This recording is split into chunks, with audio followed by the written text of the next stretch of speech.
Genesis 3. Now the serpent was more crafty than any other beast of the field that the Lord God had made. He said to the woman, "Did God actually say you shall not eat of any tree in the garden?" And the woman said to the serpent, "We may eat of the fruit of the trees in the garden, but God has said, you shall not eat of the fruit of the tree that is in the midst of the garden, neither shall you touch it, lest you die." But the serpent said to the woman, "You will not surely die, for God knows that when you eat of it, your eyes will be opened, and you will be like God, knowing good and evil." So when the woman saw that the tree was good for food, and that it was a delight to the eyes, and that the tree was to be desired to make one wise, she took of the fruit and ate. She also gave some to her husband who was with her, and he ate. Then the eyes of both of them were opened, and they knew they were naked, and they sewed fig leaves together and made themselves loincloths. And they heard the sound of the Lord God walking in the garden in the cool of the day, and the man and his wife hid themselves from the presence of the Lord God among the trees in the garden. But the Lord God called to the man and said, "Where are you?" And he said, "I heard the sound of you in the garden, and I was afraid because I was naked, and I hid myself." He said, "Who told you you were naked? Have you eaten of the tree of which I commanded you not to eat?" The man said, "The woman whom you gave me to be with, she gave me the fruit of the tree, and I ate." Then the Lord God said to the woman, "What is this that you have done?" The woman said, "The serpent deceived me, and I ate." My friend in Akron, Ohio, Reverend David Horowitz, told me Adam and Eve didn't fall. They were pushed. Now imagine you have an older teenage child, and you say to him or her, "I'm going away for the weekend. The house is yours within reason. But whatever you do, do not look in the drawer in my bedside table." How soon do you think that that kid is going to be bounding up the stairs 2 at a time to go into your bedroom and look in that drawer? You might get to the end of the block. Those of us who are parents, I would hope, would know better than to dangle something like that in front of anyone, much less a child. It's human nature to want to test the boundaries. And Adam and Eve were children. Every need was taken care of. No worries, no decisions, maybe bored out of their minds. What could they possibly hope for? Much like women until the last 100 years or so, a woman was groomed for marriage and children, whether she wanted that or not. No real decisions were allowed. Everything was provided by her husband. No need to worry your pretty little head about anything except how to please your husband. Just lie back and think of England, dear. Definitely bored out of your mind. What could you possibly hope for? Maybe freedom to choose, to learn, explore, to solve problems. Eve could have chosen differently, could have chosen the very opposite course of action, which would still have been a choice, something which still had never happened before. But the fact that she had even entertained the idea was her rebellion. Why did she make this decision? She knew the consequences of such an action, so why did she do it? Just like the answer to the question, why is divorce so expensive? Because it's worth it. Her choice was worth the risk of the possible consequences. The eating of the fruit has been seen by the Christian church as the great sin of disobedience, the sin that got us kicked out of paradise and brought death to humanity.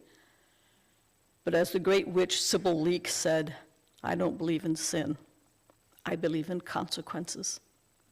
And all of our choices have consequences, positive and negative, foreseen and unforeseen. Without Eve's choice, the world would have remained static. And we all know that change is the universal constant. Eve was the instigator of change, and she dragged Adam into change. And the patriarchy has been blaming women ever since. And what was God doing during this rebellion? As Robert Heinlein said in the Notebooks of Lazarus Long, God is omnipotent, omniscient, and omnibenevolent. It says here, so right here on the label. And if you have a mind capable of believing all three of these divine attributes simultaneously, I have a wonderful bargain for you. No checks, please. Cash and in small bills. Now I'm going to digress a little into astrology.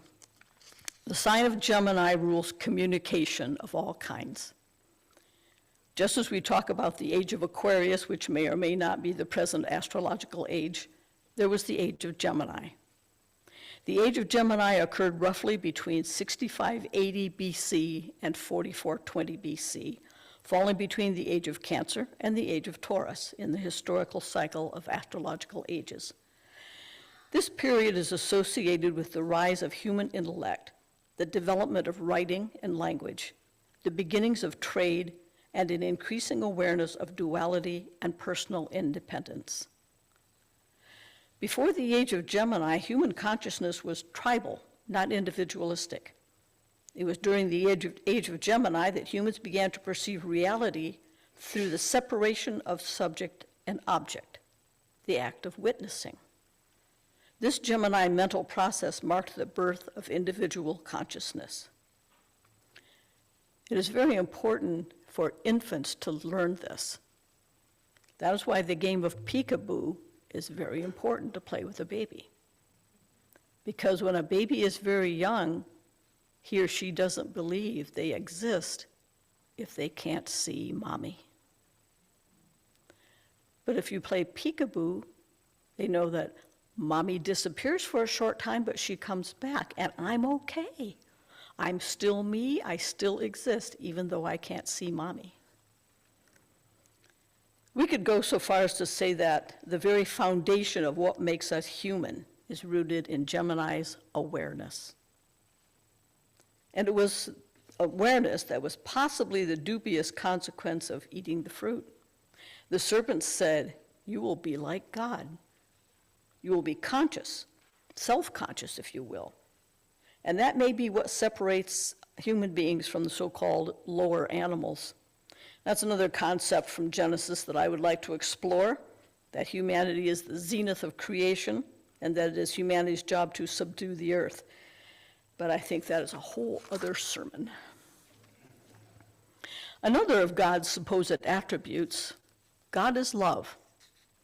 If that is true, why didn't he forgive Adam and Eve? Maybe God's choices are limited, which gives lie to the idea that God is omnipotent, all-powerful, because God is bound by the laws of nature, the laws that he supposedly set up at the creation of the universe. William James wrote in his 1897 essay collection, The Will to Believe and Other Essays in Popular Philosophy, "The God whom science recognizes must be a God of universal laws exclusively, a God who does a wholesale, not a retail business. He cannot accommodate his processes to the convenience of individuals." Or as Lazarus Long, through Robert Heinlein, said, "Natural laws have no pity." So what is the gift of Eve? When Adam and Eve ate of the fruit, they became self-aware. They supposedly knew right from wrong. Although I would like to ask, who decides what is right and what is wrong? Again, I don't believe in sin, I believe in consequences. And what were the consequences of Eve's choice? There were the supposed negative ones of bringing death to humanity and getting us kicked out of the garden, having to earn our bread by the sweat of our brow, women bearing children with pain. But what is the one positive and possibly unforeseen consequence of eating the fruit? Free will. It is free will which makes us truly human. It is our very ability to make choices that indeed forces change upon the world. Writer Linda Howard, in her book, Son of the Morning, says, "Without free will, our choices have no worth and no blame." How can I truly say I love you if I have no choice but to love you? Without free will, how can we choose to forgive? I was the vice president of the Lake County Astrological Association for about 6 years in Ohio. During one of our Christmas parties, a member insisted that humanity had no choice in whether they were bound by fate or free will. He could be a little obnoxious, and he kept haranguing me about it. Now, there aren't too many people who are willing to give me a hard time about much of anything, or as my husband says, they only do it once. And I finally lost my cool a little bit when he was insisting that I make the decision right now, and I said, why? Why can't it be both? There are those events, or any event, over which we have no control.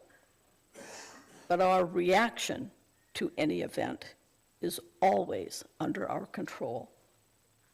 Before they ate the fruit, Adam and Eve didn't have that control. They didn't need it.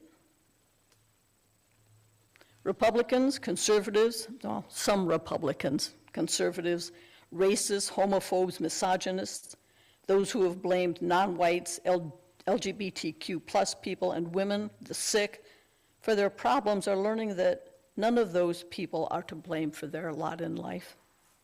It is those people themselves who are to blame for their own problems. Their ignorance, their willful ignorance is to blame for others, is to blame others for their problems.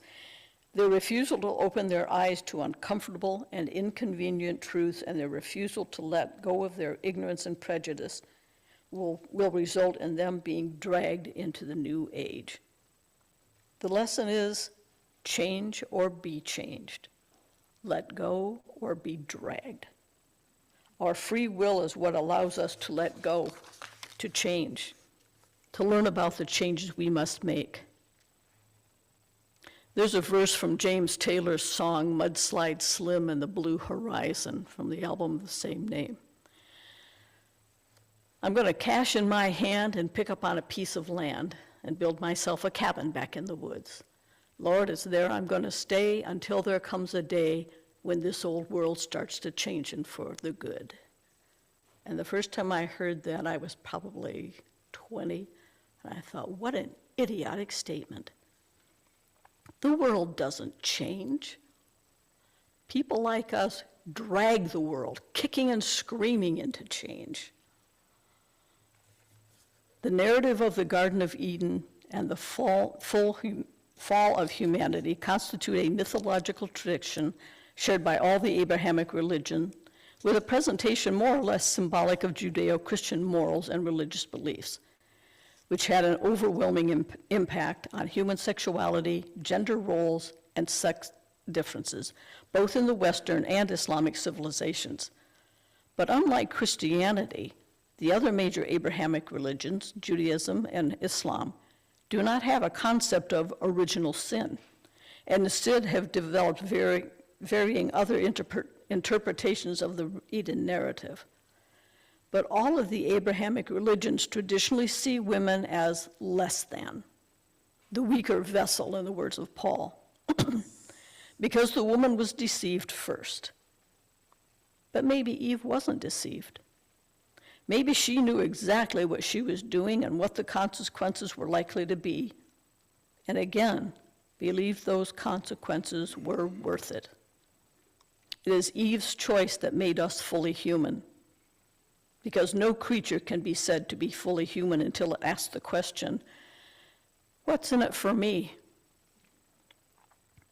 If we see the events in the Garden of Eden, Eve's gift of self-awareness, free will, unencumbered choice, as the blessing it truly is, and not the great sin of disobedience, the sin of the child, then perhaps we can see our own choice and self-determination as giving birth to our unfettered soul, our choice to wonder, explore, question, and come to our own conclusions.